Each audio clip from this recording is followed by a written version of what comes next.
who are you all most excited to see this weekend? I know it's a pretty big weekend in Everett. I'll just go down the line. Flesh produce. Flesh produce. Flesh produce. Flesh produce. I would say like the bands I'm most psyched to see are Flesh Produce. Nice. Yeah, I'm talking to them on Saturday.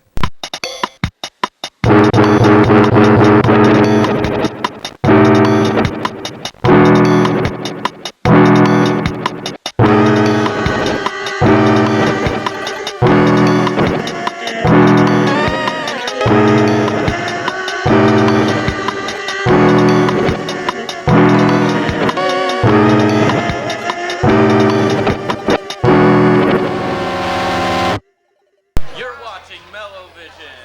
Oh, yeah.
Hello, YouTube. You are watching MellowVision, an independent music journalism program.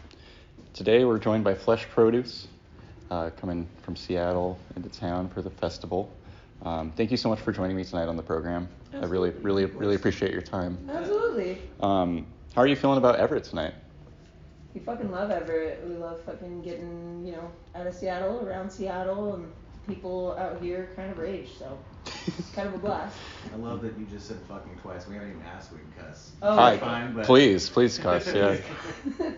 Yeah, it's just demonetized already, it's but, fine. Yeah, it's been really cool. We always love playing Everett, and the crowd was super, hype and Especially all ages shows. yes. Yeah. Which is Like dope. we were just saying. Yeah. Oh yeah, well, and that's hosted by Animal House. Are y'all familiar with Animal House at all? Definitely. Yeah. Been trying to play a show there. Nice. And hopefully we will in the near future. Yeah, I caught y'all set a little bit, and just incredible. Like, I'm a huge fan. I saw like all the energy. There's so much just momentum and movement. Just, Thank you. I hear what you're saying with the all ages. They were digging it. Dude, yeah. They just have the energy that I feel like the 37, 40 somethings, Just don't. Yeah. I mean, they just prefer to stay in their space. They're more weathered with self-consciousness. True. I feel. Yeah. I'm getting there, so I get it. I'm curious. Flesh produce. Obviously, it's kind of a play on the term fresh produce, but like, what does flesh produce kind of mean to you? Why has that become the moniker? You know, sir? I don't know. You don't know. Tell them the origin. Yeah, go ahead. I just had a slip of the tongue inside my brain and thought it was funny. And then I was like, That's great. so dumb. And then I went home and I was like shocked that no one had taken it. So I was like, I'll just get all the social media for it. Yeah. And I'm sure this won't be a thing, but at the time I had never made music at the time I was starting to make music by myself, and I've been playing drums in a bunch of bands. So I was like, well, I need a name to put it under, and like, I don't know, people like it, and it's nice to just be anonymous, so I'll use this silly name.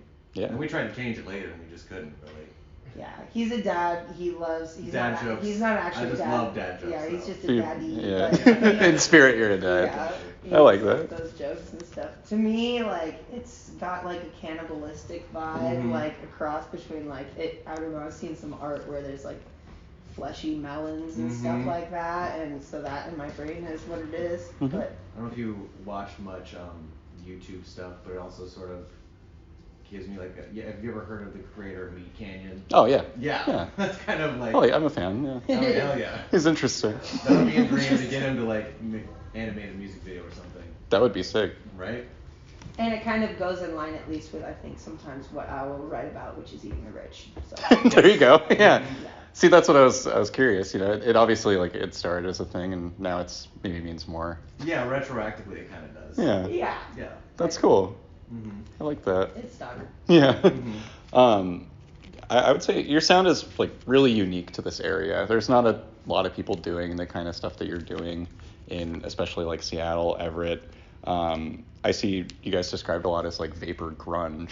Mhm. Who do you find yourself like playing with and like gravitating towards in this area?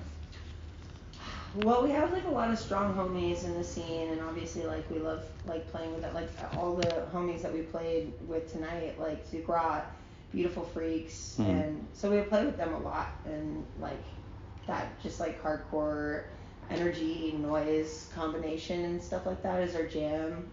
Oh yeah. As well as, dancey and groovy, and because of that eclectic sort of thing, we kind of have a lot of different homie bands we will also play with. Also like Filth is Eternal, in the more just straight ahead heavy hardcore punk situation.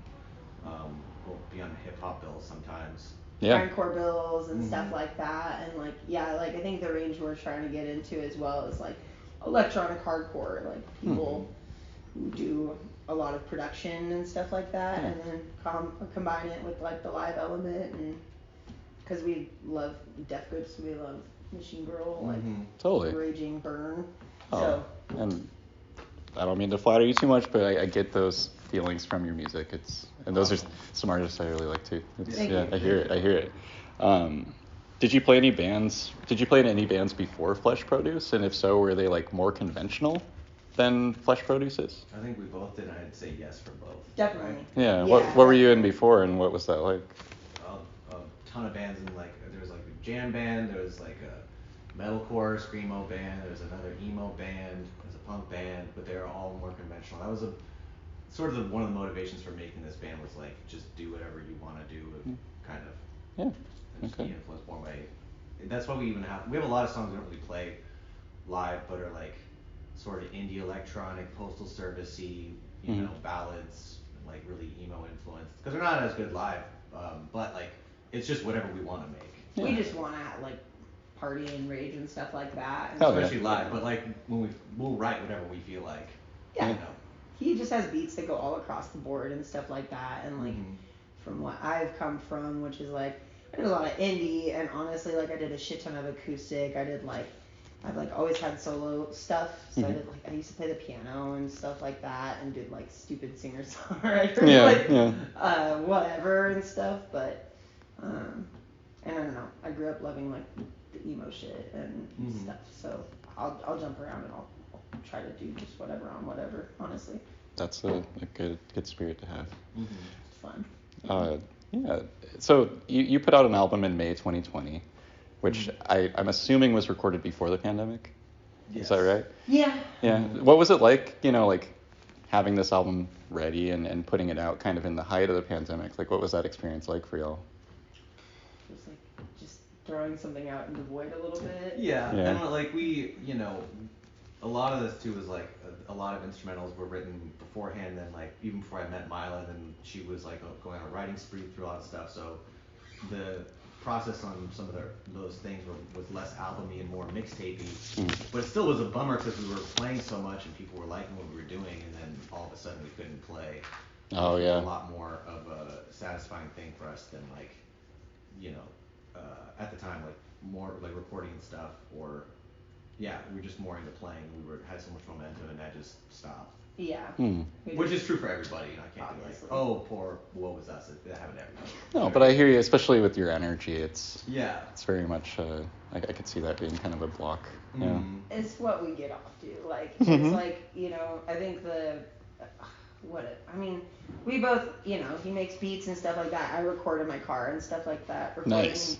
production is great when you're like alone and stuff, but that live shit is just what gives us energy to keep going. And like, even if things are going awry, which they kind of did tonight in some ways, just like to just beat the shit out of your drums and ride around and go ham, and you can't do that when there's no shows. That's very true.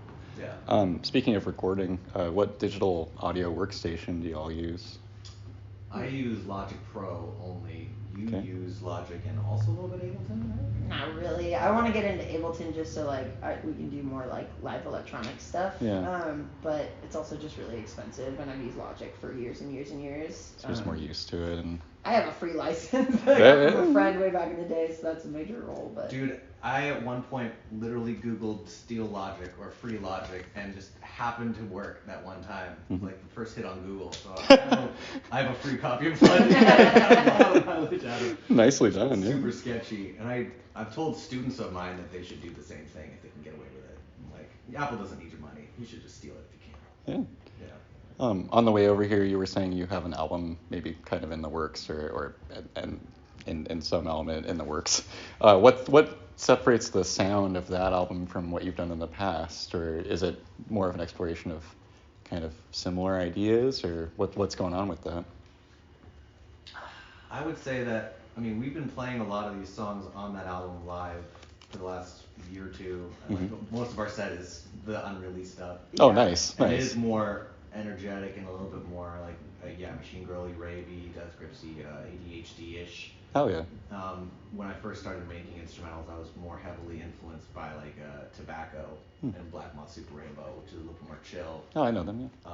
But like, didn't quite translate as well to what we do live and the way we want to have a punkish energy. So it worked, but we wanted people to mosh. yeah, it was Totally. a little bit more like hippie, like dancey at times. Yes. Yeah. It was, we like that too, but just I'd rather the high energy break stuff. I hear that. Yeah. And Carl also, I feel like, I feel like he has like mixed approaches on this record as well, with like some stuff starting from the Roland as like the writing tool, and then there's definitely a big part of like trying to change the approach to writing stuff to keep things interesting for yourself. Like she was just saying, like sometimes you just do everything in Logic. Sometimes you're like, I'm gonna do just barely anything in Logic, put it on the sampling pad, then like drum around it, mess with it, and see what I can do. And then on older albums, what I used to do is put individual samples on each drum on my electronic drums at home, but how hard you hit it can make it like go to a different snippet on there. And then you can just shred super crazy notes and get like a sample-based choppy thing off of your drums. Yeah. But just trying different things over and over is like really fun to keep things interesting and make things sound different from each other. Nice. When possible. And I also think subject matter wise, it's a little bit different, because like we were thinking about calling it doomerism or something like that for a while, because it's just like, I think at this point in time it's crazy because we're all very like, I wouldn't say comfortable, but we're very used to the fact that like everything seems like it's going to shit, and we're kind of just like riding the wave and stuff like that. And so there's a lot of that, but then also just like a lot of like, actually like we need to burn it down. Totally. Yeah. I hear that. Yeah. Well, it's been wonderful to get some words with y'all, and I really appreciate you taking time out of your schedule to sit down with me. For my audience at home, please make sure to check out Flesh Produce. All their socials are linked down below. And make sure to smash that motherfucking like and subscribe button. Ring the bell. Ring the bell, get notifications. Again, thank you so much. I hope you all have a good tour coming up, and Thank you. have a good night here in Everett. Absolutely. Yeah. Thank you. Thank you. Basic, on a pole, it's a basic. You